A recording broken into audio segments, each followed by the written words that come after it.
Sesaat lagi Anda akan mendengarkan program Renungan Sahabat Seperjalanan bersama Pendeta Wendy Pratama. Selamat mendengarkan.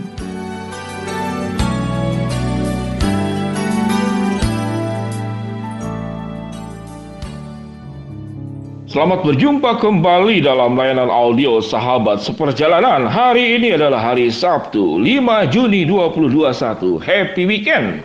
Firman Tuhan dan saat teduh kita dengan judul Ketika Tuhan Diam. Ketika Tuhan Diam terambil dalam kebenaran firman Tuhan Habakuk pasal 3 ayat 17 sampai dengan ke-19. Demikian bunyi firman Allah.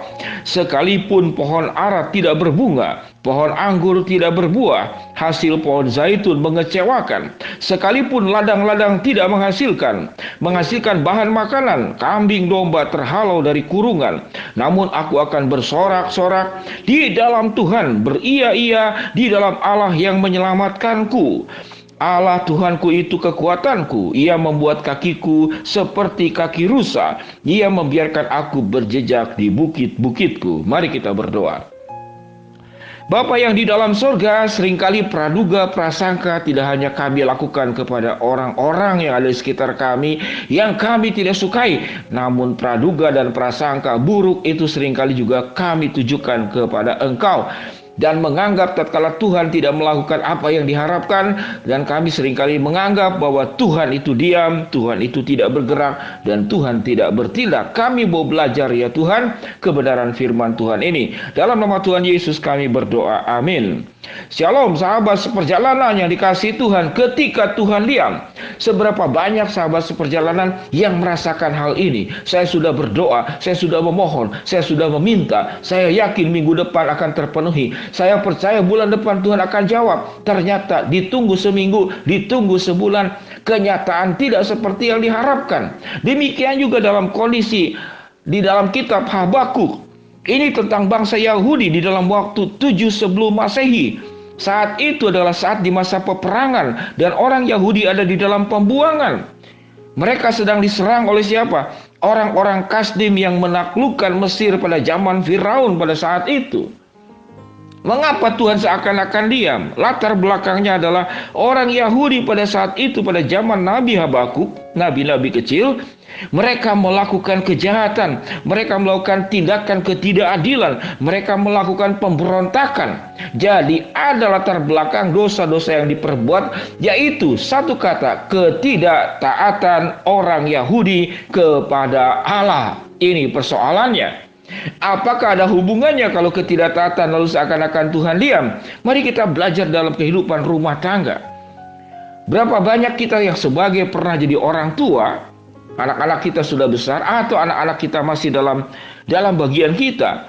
Tatkala anak meminta sesuatu, tatkala anak itu memohon sesuatu, lalu kita diam. Sebelum diam biasanya kan kita menasehati.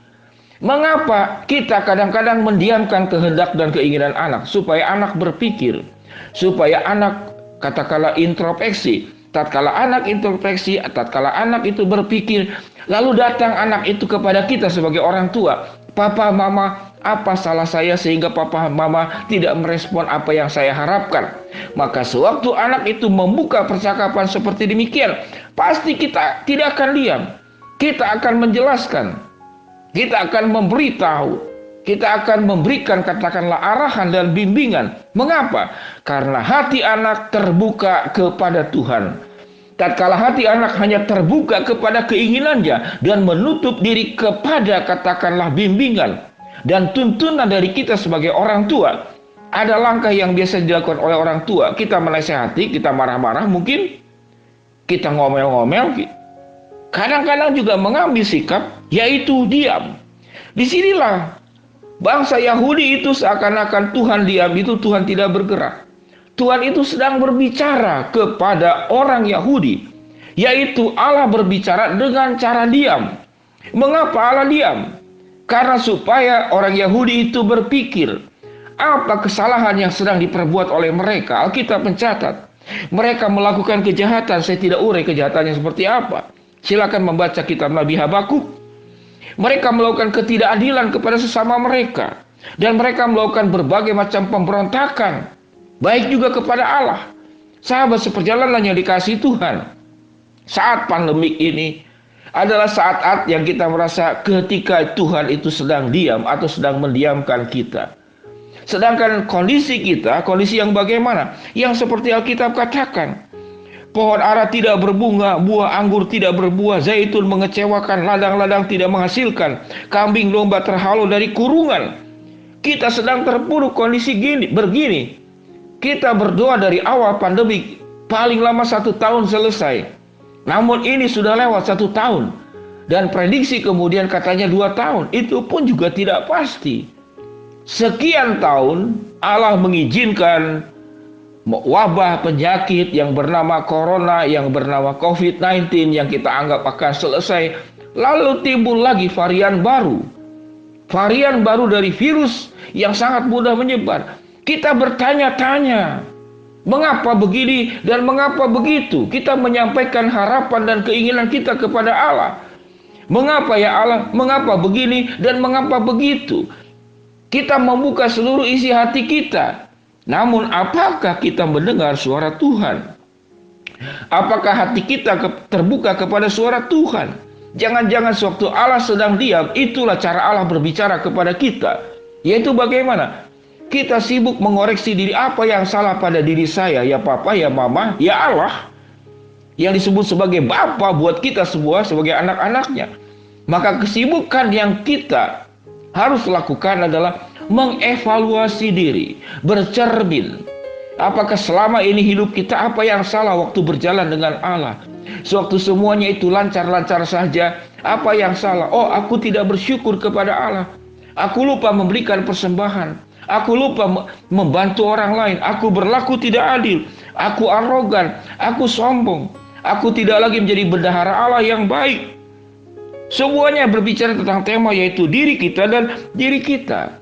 Sahabat seperjalanan yang dikasihi Tuhan, di dalam kondisi pandemik ini, saya bersyukur bahwa ada anak-anak Allah itu yang hatinya terbuka kepada suara Tuhan. Saya tahu semua orang sedang dalam kondisi kesulitan. Beberapa waktu yang lalu ada seorang anak Tuhan katakan, Pak Wendy, saya ingin mendukung pelayanan sahabat seperjalanan dan juga mendukung untuk pelayanan pendeta Wendy untuk memperhatikan, karena banyak memperhatikan orang-orang yang susah dan juga melayani anak-anak asuh. Saya mau membagikan sebagian berkat untuk katakanlah pelayanan tersebut. Bagi saya ini adalah salah satu contoh. Di dalam kondisi pandemik ini bukan berbicara tentang aku, namun berbicara tentang kita. Adakah keadilan terjadi di tengah-tengah kita?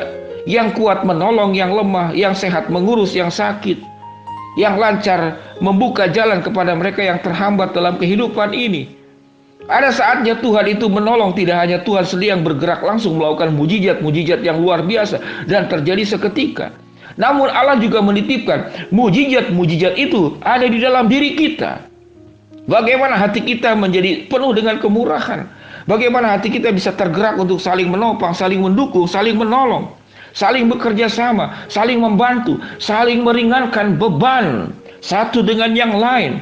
Ini yang sedang Tuhan pesankan kepada kita semua di dalam kondisi seperti ini. Dan keindahan-keindahan relasi itu adalah terjadi seperti pada jemaat mula-mula dalam Kisah Rasul.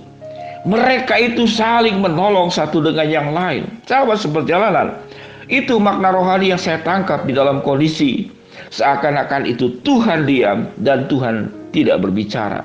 Saya banyak mendengar kesaksian bagaimana kemudian terjadi saling tolong-menolong di antara orang-orang percaya pada saat ini. Betul perusahaan ambruk, namun ada orang yang lebih ambruk, untuk makan pun susah. Namun buat mereka yang masih berkecukupan, yang kesulitan itu menjalankan usaha, namun akses, fasilitas, berkat yang kita miliki itu masih banyak di tangan-tangan kita. Maka saat inilah tidak hanya bekerja, berjuang, mencapai target buat pribadi. Bagaimana kita berjuang mencapai target-target Allah di dalam kehidupan kita. Sehingga kehidupan itu ada dua target, yaitu target pribadi kita bisa merumuskan, kita bisa mengejar, kita bisa menggapainya. Namun ada target-target Allah yang Tuhan titipkan kepada kita di situasi pandemik ini. Tuhan Tuhan sedang mengizinkan kita berkeliling-keliling di padang gurun. Satu hari kelak nanti kita akan masuk ke dalam tanah Kanaan. Sahabat seperjalanan, Tuhan tidak diam. Kalau kita anggap Tuhan diam, karena itu adalah anggapan kita. Tatkala Tuhan itu seakan-akan diam, Tuhan sedang memberikan sebuah message apa yang sedang kita harus pelajari di dalam kondisi ini. Mari kita berdoa. Bapa yang di dalam sorga, ya Tuhan, terima kasih buat sahabat seperjalanan yang bisa saling membantu satu dengan yang lain. Hamba berdoa ya Tuhan buat sahabat seperjalanan yang ada di Solo, dan yang kedua ada yang Serpong, yang terus mendukung pekerjaan-pekerjaan Allah yang terjadi, yang hamba-Mu lakukan di dalam lingkup pelayanan yang Tuhan percayakan kepada hamba-Mu. Dan juga bersyukur untuk sahabat seperjalanan yang saling menopang, saling mendukung satu dengan yang lain dalam situasi sulit ini. Hamba berdoa buat sahabat seperjalanan yang sedang sakit sirosis hati. Ya Tuhan, Engkau jamah dan Tuhan sembuhkan. Bersyukur untuk sahabat-sahabat seperjalanan yang mencari pekerjaan dan sudah mendapatkan pekerjaan. Ya Tuhan, berkati kami semua. Di dalam nama Tuhan Yesus kami berdoa. Amin. Shalom sahabat seperjalanan. Tuhan memberkati kita semua. Tuhan tidak diam, Tuhan selalu menolong dan mengerjakan perkara indah untuk kita semua. Shalom, Tuhan memberkati kita semua. Amin.